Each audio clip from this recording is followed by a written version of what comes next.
to present you today on the impact of COVID on higher education in emerging economies, which means that includes our two countries. And I hope by spending about half an hour or so with you on my presentation, we can exchange some views and comment on the impact of COVID on our higher education institution. Dr. Sna, next, please. Okay, as you know, from the beginning of the year, almost all countries in the world have been impacted by COVID-19. And this pandemic has a lot of implication in terms of our economic development, the development of the various sectors of our economies, but also, more importantly, it has also affected all levels of education, not only from primary school, but also in higher education.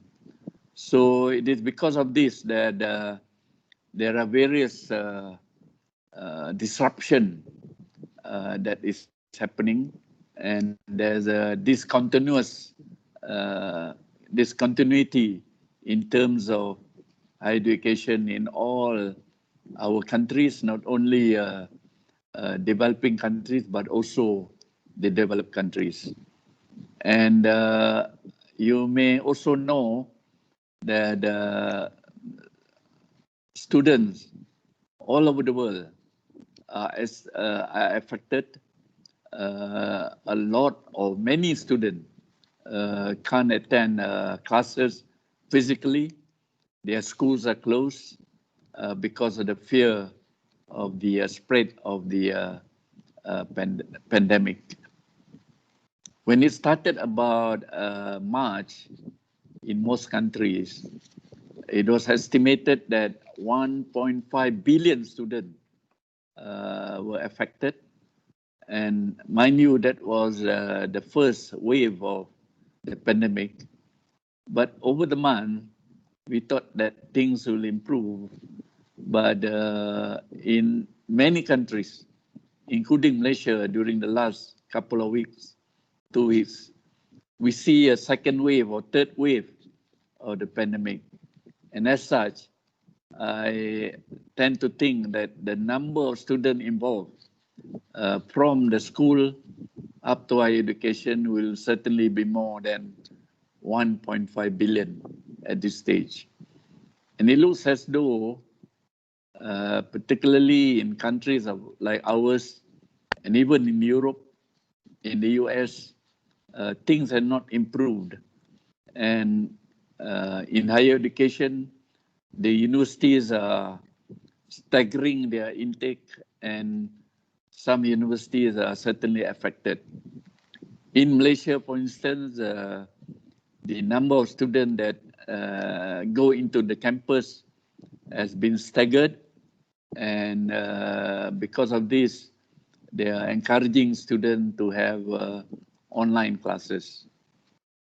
So, ladies and gentlemen, if we look at the scenario, I believe that this pandemic is not only a challenge to us, but also, to a certain extent, is creating opportunities for the education system to kind of galvanize the strength through his teaching and learning processes.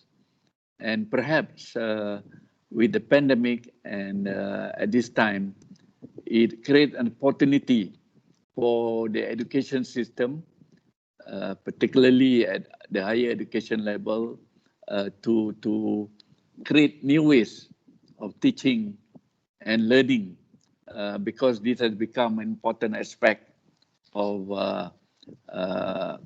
for the student interest at all the universities.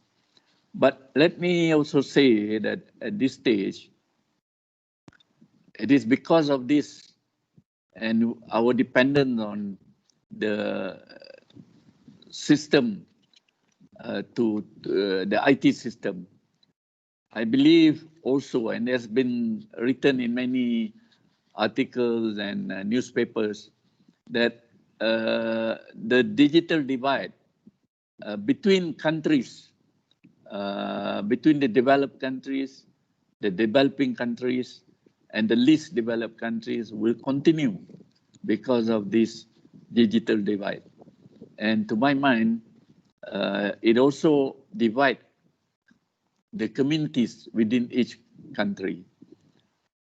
Students who have a better access to IT, to the broadband and so on, are in a better position to learn as compared to those students who perhaps do not have access to the various instruments of e-learning and so on, particularly in the rural and small communities at home. So next, please. Next PowerPoint. Yes, I think no. Yes, I think it is because of this pandemic. It become more important to realize that our roles as a university, those who are involved in university and higher education, will find that there are various priorities that will change because of the pandemic. Firstly is the question of teaching and learning. Teaching and learning, it used to be in some countries, in some higher institution, they are taken for granted in the sense that we are normally used to face-to-face and maybe a little bit of e-learning, utilizing e-libraries, outsourcing of knowledge and so on. But with this new scenario, we find that teaching and learning will become the top priority, particularly since the last few months, when students are not able to carry on with their classes. Not only this affected the current students who are in the system, but new students who are entering, who had just left school and entering and taking various programs in the universities. So that's one area where it has become more important. The priority is there so that teaching and learning will be become the top what they call policy or initiative at every university. Secondly, I also believe that research and development will, to a certain extent, because of the changing nature of teaching and learning and governance at every university, the research and development effort will need to be relooked and reviewed so that the priorities in these areas will have to take care of the changing needs of the university. Maybe the funding will be probably relooked because of the pandemic. And this is all the more so in developing countries like Malaysia, where a large proportion of research and development funding will come from the government. Now, with all these needs of the communities, the loss of unemployment, the loss of many enterprises, that cannot operate during COVID, during the pandemic. Even government budgeting have changed so much that the needs of the community as against higher education will become more prominent. Thirdly, it used to be in many ways the universities are engaged to engage in community development, meaning the university itself, the students are galvanized so that they can, work with the communities, particularly in developing countries where the needs of the community, the prosperous communities are engaged with universities. So with this pandemic, at least in the short run, one finds that the budgeting for such community development may be diminished because the priorities have become different. Next, ladies and gentlemen,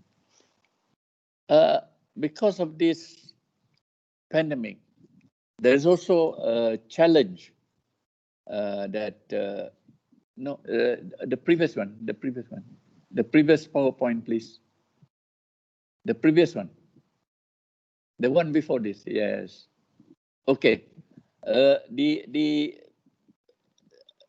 we know, the students' expectation has become more prominent in terms of the quality of teaching and learning delivery, which means that there is an urgent need to review at every faculty how we deliver teaching and learning, which I will discuss later, the various combination of teaching and learning that needs to be done because of the urgency of the changing scenario in higher education. The next one is, in terms of research and development, priorities with respect to knowledge generation and dissemination will become more, I think, to serve the current needs of the country, in the sense that it used to be before priorities in health development, in health facilities, in the production of medical students and allied sciences like pharmacy and so on, was not given the highlight, was not given the priority. But perhaps with this new pandemic, the longer it will last, I believe that research activities in the universities will become more aligned to the needs of the current scenario as a result of the pandemic. Now, I mentioned about community development. The linkages between university and community is certainly very important. We need to have a look at it. But because of this pandemic, because of the changing needs of every university in terms of budgetary allocation and so on, all the more so in public universities, where the dependence on government budget is very important, then the allocation for community linkages may not be as prominent as before. So that's in itself is also an issue that needs to be looked at by every university, particularly in the emerging countries. Next, please. Next. Okay. Now, the next important question is, under the current circumstances, we have to ask ourselves, are the universities in our countries ready to accept these changes. So it's not an easy question because this depends on the capability, on the capacity of each country. Some countries are more advanced than others. But when we speak about developing countries like Malaysia, Morocco, and most of the countries in Africa and Asia, the readiness. multicolor. Sorry? شدم حسن. Hello? Hello? Can you hear? Professor, you can continue. Okay. Okay. Where do I come? Oh, okay. The readiness of each university is also important in the sense that is the management of the university ready to take a note of these changes. Now, I believe that particularly like the African Business School where you are, and some of the private universities in Malaysia, the emphasis on teaching and being student-centeredness has come to the forefront because of the pandemic. So the students, of course, they need the value, particularly students in private universities, because they pay a higher student fees, and their demand for quality is certainly important. So I always believe that in any university, whether it's a public university or a private university, student-centeredness is an important priority.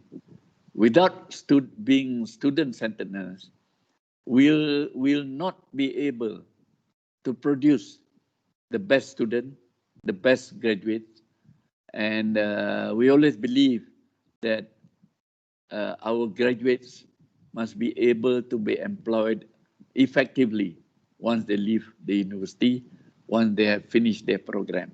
So, ladies and gentlemen, in any university, being student-centered means we have to pay more attention to the delivery system. We have to have the best teaching and learning processes for the student. Now, the next stage, I believe like the African Business School and your university, you have already adopted online learning through some of your program. So, but most universities, this is indeed a challenge because for many traditional universities that are based on campus and face-to-face teaching, the movement towards online delivery may become one big issue in the sense that the readiness of faculty members, the readiness of management to put in investment in getting a very appropriate platform for the student as well for the staff, faculty staff to teach. The next important point is, to me, access to internet is very important because that creates the connectivity between the students and the university. So for most countries that are developing, this question of internet access is still, it hasn't reached the maximum that should happen. Some countries are more progressed, they are more progressive in terms of internet access, but there are some, I believe, for developing countries, still struggling, particularly in terms of reaching the student, not only in the higher education, but also in terms of school children who are at school who need the continuous teaching and learning. The last point which I would like to discuss in terms of university readiness in this new situation is, I think, how do we maximize student engagement in terms of their program? So this requires a lot of thinking, a lot of thought to be put into our curriculum, the way we reach the student, so that they become interested when we move on to online learning.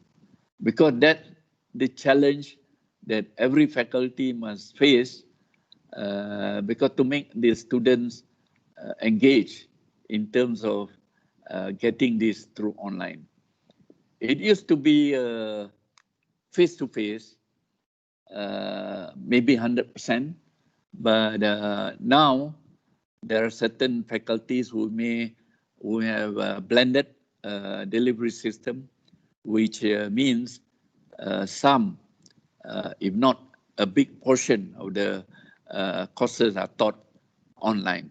So how do you maximize the student engagement is certainly an important point. Now, in terms of many open and distance universities, particularly, the question is the retention rate, meaning how many students that take in the courses will remain until the end, until they take the exam. So for ODL institution, when you move into blended learning, we have to be very, we have to take care of the retention rate. The higher that we retain the student, the better it is. So this is also an important question that needs to be looked at by faculty members. Next, please.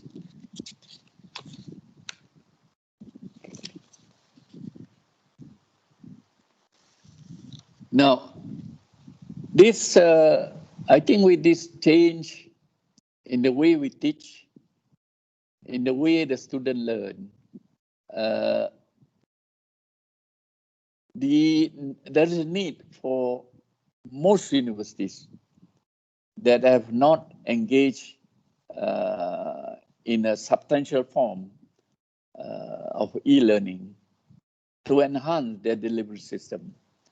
And this is the question that is always on the mind of universities, president, universities, vice chancellors, and also the deans of each faculty, so that during this move towards a system that is a combination of face-to-face and online, we must have a very, very efficient and appropriate delivery system that suits the needs of the student in our university. Now, for this purpose, I believe that at management level, meaning the top management of the university and also the faculty, they have a strong inclination towards moving into this form of face-to-face and online. How do you divide this? Is an important issue. Certainly, you cannot have a situation where it's 100% online because the students may not be able to follow, or they might not be interested in following the courses. So the division between e-learning and face-to-face is very important. So the university, the deans, the faculty must take the lead in this so that they will decide, for instance, that the proportion of face-to-face learning and online learning, because some faculties may be very suitable for online, half of the courses. Some only 20%. So it dependent on the needs of each faculty to ensure that this is given the right proportion. Now, beside that, apart from the faculty members, I think at the university, there are various departments or units that are responsible to organize teaching in a very effective way. Once we move on to online or mixture of online or blended with face-to-face. So apart from the academic staff, I think it is important that the supporting staff, particularly in the IT department, IT units, and also those people who are well-versed in pedagogy, instructional design, and so on, they are able to help the faculty to move on to this online learning. So that's part of the support that needs to be done at all universities that want to move to online. Now, of course, like any other big organization, and universities are normally very big. I'm sure like your business school and some of the universities in Morocco and many countries of Africa and this part of the world is a very big. So in order to have this new kind of vehicle to reach the student, to ensure the teaching and learning is very, very effective, one must have this effective communication channel between the various parts of the universities. Next, please. Next. Can I have the next PowerPoint, please? Okay. Now, this is more or less the last PowerPoint which I have, which I will share with you. Now, so it is when we move on into this new form of teaching and learning, it's not a straightforward kind of move, because there are various criteria, various options that one has to have in each university. Now, for the faculty members, I think it's important that they are also learning in this new form of teaching and learning. So meaning that teaching pedagogies must be of a good, effective way, so that when you deliver the teaching and learning, it is most conducive to the student. But of course, to support this, every university, I think, will adopt the appropriate technology platform, which requires, of course, a lot of investment on top of training for the faculty members and so on. I'm sure many universities have already adopted some of these technology platforms that are always available to ensure that students can learn online as effectively as if it's face-to-face learning. Now, as I said earlier, the university, particularly each of the faculty, has to create a good balance, because I personally believe that I was from Open University Malaysia, and I know how difficult it is to have a totally online learning. I think students in our countries prefer some form of face-to-face learning rather than totally online. They can accept some courses online, but definitely not all courses should be online. So ladies and gentlemen, at the faculty level, I think it's important that the faculty members have to discuss this thoroughly, have to decide which are courses that ought to be taught online and which are the courses which ought to be taught face to face. So it is important to have this because we cannot leave this decision to one particular lecturer or one particular professor. It has to be done as a teamwork so that each faculty know where to move on from now onwards. Because you must create a very good system of selecting which are the courses that go online and which are the courses that should be face-to-face or classroom type. Now, as I said earlier, there are two things which ought to be taken into account. And the two things are the platform, which is a good technology platform to create the learning management system that, or the virtual learning system that ought to be adopted at the university. Some universities have moved forward. They have done this at much earlier, even before the pandemic, and it's good that they improve on the system. And of course, I believe also that each faculty member must be trained such that they have no problem getting ready with courses that ought to be taught online. So, ladies and gentlemen, it is teamwork, each complementing the needs of the student. And I think for this purpose, the faculty, the teacher, the lecturer plays an important role. Next, please, the last one.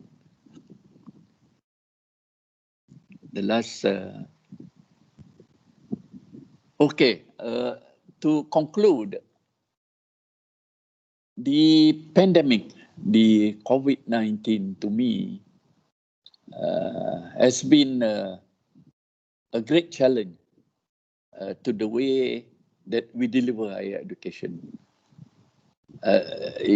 Because we have to move on, we have to leverage on technology, because not only because of the pandemic, but the pandemic quickened the process. Because the students of today, they are more adept at learning through various means, utilizing IT and so on. So for this purpose, I also believe that in any university, whether in Morocco and Malaysia, there's a changing role of the university in terms of the emphasis on teaching and learning. With the combined utilization of IT, delivery system will become a more flexible, and I think this is good for the university as well. And I also believe that in any country in the years to come, because the changing nature of industry, the changing nature of the various sectors of our economy, lifelong learning will become an important aspect of university education. So as we can see, not only in developed countries of Europe, US, and so on, there's an increasing number of people who are at work wanting to change their vocation, wanting to get a new degree and so on, so that lifelong learning is indeed a continuous process of learning, which is good for our human resource development. Last but not least, I think the most important thing that we should realize as an academic, as a management staff of any university, as a top university leader is that the time frame for this change is not like before. Like before, we can take our time, but now the students' needs are greater. The community's needs has become more prominent. So for this purpose, our support for new learning and delivery system must be done in a very short time. So meaning planning and implementation of strategies will be an important part of university, any university in the future. So with that note, ladies and gentlemen, I'll end my talk today, and perhaps we can exchange some questions. Thank you very much. Thank you, Thank Professor, you. for this insightful presentation. I think Thank you. one question, Dr. Bala, could you please ask your question? Okay, Sri, hear me? Okay. Tan Sri, I like to ask one question from you, right? Can you louder a bit, Prof? Yeah. Can you hear me? Hear me? Yes, yes, yes. Okay, I like to ask one question now, Tan Sri. You see the scenario for online education will continue another few years. Example now, Tan Sri in Kuala Lumpur, I am in Kelantan, and Asna was in Morocco. So Yes. some of the courses like social sciences management can be done Yes. through online. So I worry, Sri, there will be a physical university. There will be more they are not relevant anymore, and they're going to be competition to the best university in the world. Example, Sri, like MBA, DBA, or PhD, they can run by online anywhere in the world. So to maintaining the cost is very high now to build a new building. So what will happen? Like what happened today, we can run the management cost through online with all the system, with the WebEx, with the Google Meet, and I think they're going to invest a lot of this online. So my question is, how is for the young university, those universities not in the rank, what happened to them? And then what happened to the academic staff? Maybe there will be a layoff. There will be a lot of academic staff go to contract. You see, example, Tansri, like you and me can work part time. I can teach today in US. The next hour I can teach in Morocco, and then I can go to the China. So one day I only work 2 hours. Tansri, enough for me if the top professor. So there will be a problem on the human resource. So I want to get your opinion and see what will happen to the in the future with this pandemic. Okay. Let me just say this. I think the face-to-face element component won't go away because there are a number of universities, for instance, like Phoenix University in the US, and once in Malaysia, you have Uni Razak that try to thrive on 100% online. It didn't work well because of the ability to retain students will not be as great as your campus university. So the best way is to create an environment where students would still prefer, I think, to be in the campus because learning and to be a university student is not necessarily just looking at the syllabus, learning from the lecturers, but it's a combination of other things which make a university student, a university graduate more, they can contribute to society once they graduated. But we have seen many cases where, for instance, if you try online, too much online, I think our student in our society we will not be able to like it. It's good to have a combination, as I implied just now, blended, meaning there are courses which are easy, straightforward, like first year, learning of English, for instance. For instance, these are very straightforward. You can do it online. Of course, there are other courses which can complement the face-to-face lectures.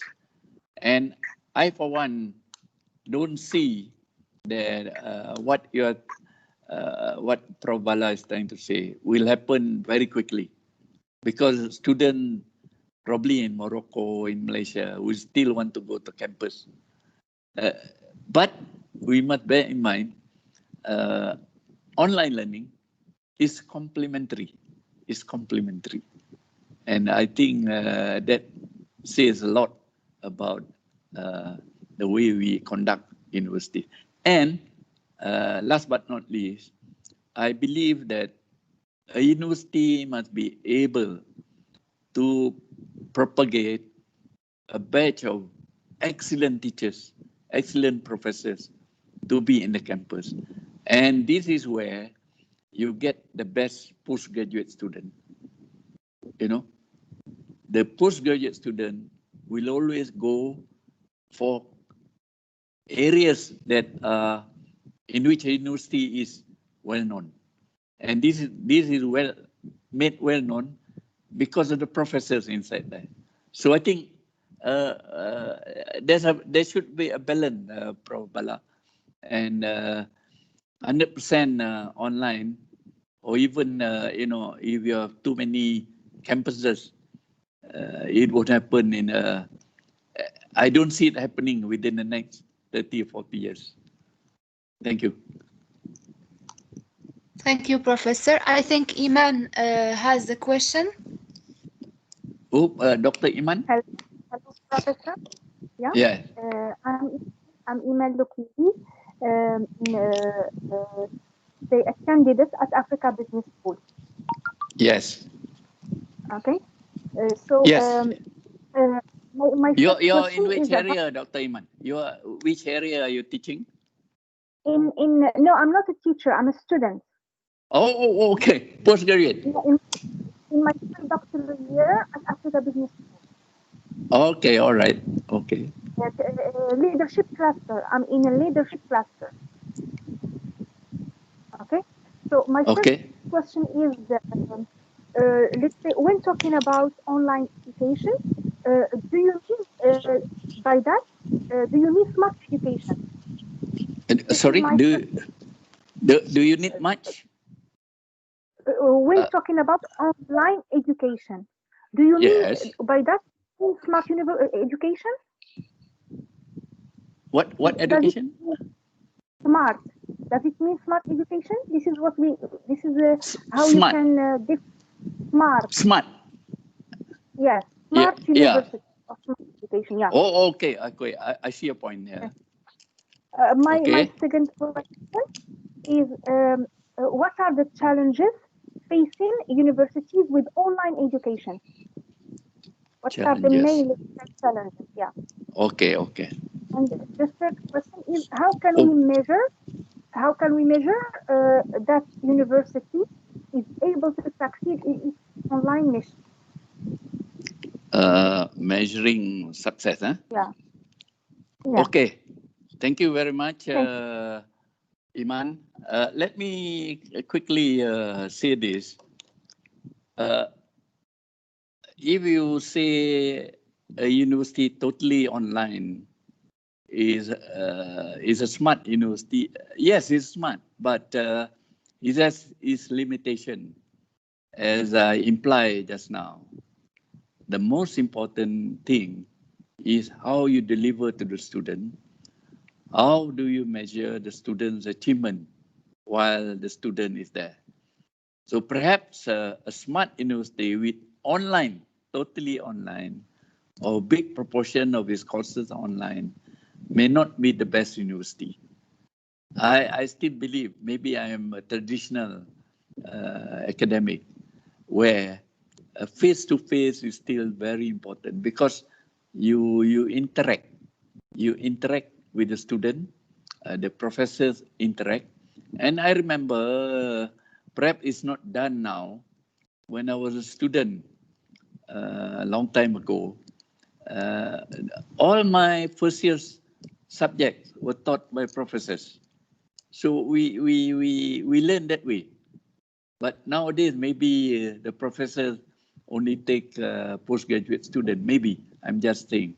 So smart university with online, total online or big proportion online may not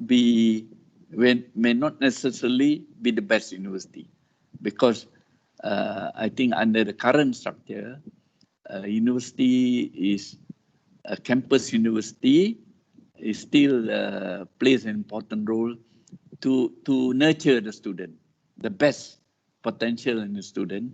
But of course, you can have online to assist the face-to-face, complementary, okay? Challenges online is, of course, there are many areas of, first is how do you improve on the delivery, the pedagogy, meaning that first you must have a good system, as I said earlier, a system of learning management system, of virtual learning, what you call mechanism to reach the student online. And secondly, the content or your delivery must be very, very good, so that you retain the interest of the student. If it's a 40-minute video lecture, if it's not interspersed with good stories, I think the student will get bored. So I think the best thing is, the challenge is how to prepare a very good online delivery component. That's very important, apart from the learning management system that university has. So I think faculty members must also play a role. And I think the new way of doing things is, of course, a lecturer may not necessarily be good at making the lecture online very well. So you have to get the help of instructional designers, programmers, because they know how to create a very good course or very good lecture within, say, 40 minutes or 45 minutes. Now, how do you measure success in terms of university that is online? As I said earlier, the success will be measured, to me, by the quality of your graduates, all the time. And it depends on how people outside accept your student. If you are a very good university in the country, there's no problem about getting the student employed without any problem at all. But now, because of the current situation, at least in Malaysia, we find that the number of graduates unemployed has been increasing to a tremendous, to high numbers. And this is worrying, because the various economic sectors cannot expand to absorb them. So that may cause a lot of problem, unemployment, or what we call underemployment. Sometimes the graduate work at places where their qualification in terms of their knowledge is much more than by the requirement of the workplace. So these are areas which I think is very important. And I think the success of any university, as we all know, apart from supplying the best student, is of course the quality of your research, how you disseminate the knowledge from the university, and so on. So let me stop there, Iman. I hope I answered your question.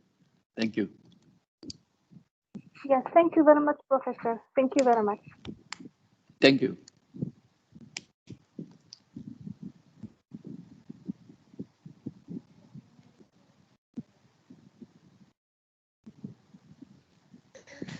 I don't know if any other person have a question.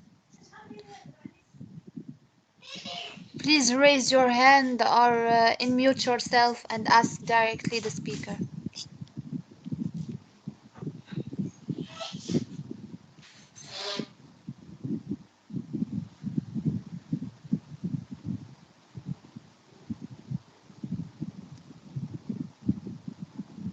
No question. I think there are no more questions. Yes, Professor. Well, thank you very much. I think I've enjoyed the lecture, and I believe that we can always communicate. I have my email address with you, Dr. Asna, and please do not hesitate. I've enjoyed the lecture, although I know the question only Professor Bala and Iman have asked, but if there are any questions which you all want, you can always email me, and I'll try my best to respond to your question. Perfect. Thank you so much, Professor. Thank you very much. Thank you very much you. for your. It was a great presentation, and good luck for your future endeavors. And we wish you a great day. And thank you again for accepting our invitation. Thank you, Professor. Thank you so much. Thank you very much. All the best to you, Dr. Asna, and your school, your business school. Good night.